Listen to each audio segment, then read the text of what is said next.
My name is Lynn Valbuena, and I'm the chairwoman for the Uhaviatum of Samoa Nation. I have to say the greatest challenge in my role as chair of my tribe would be, what priorities do we have for our tribe?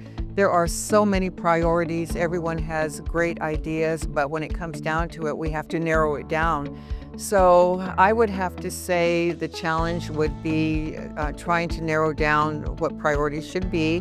One of the first I would say would be, healthcare, wellness, education for our tribal citizens, and doing what we can to become self-sufficient and self-reliant, and again, never forgetting who we are or where we came from.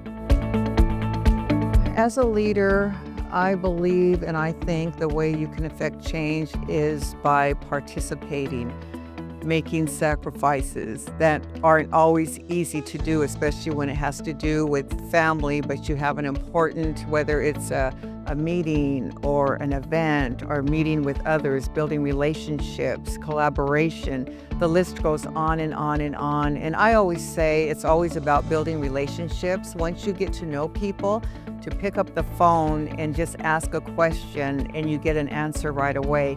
So I think just being out there and being open to as many meetings that you can go to and learning what they do on their end where you may need assistance or they may need assistance, and having that collaboration. That's very, very important.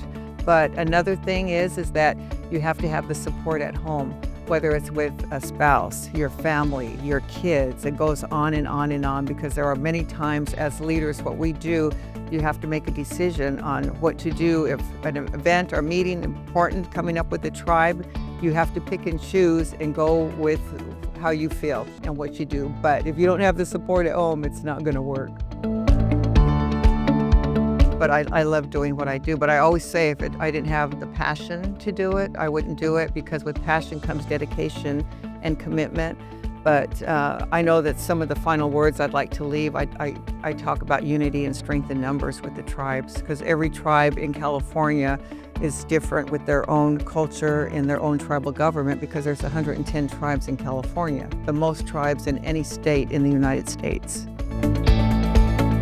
We know already that in the state, when we have issues and it goes to the governor's office and to the leadership in the state, if we're not in alignment, and we always say strength in numbers, if we're not in alignment and we're not together, it's going to be a problem. But it makes a great impact when all tribes are together fighting for the same thing.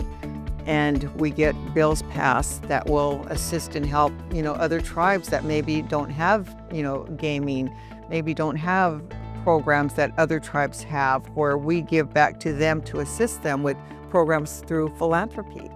We do that a lot. And other types of commercialized gaming do it for a profit. They don't do to assist and give back to others, but we do as Native people, because that's in our culture. And that's why I always say never forget who we are or where we came from.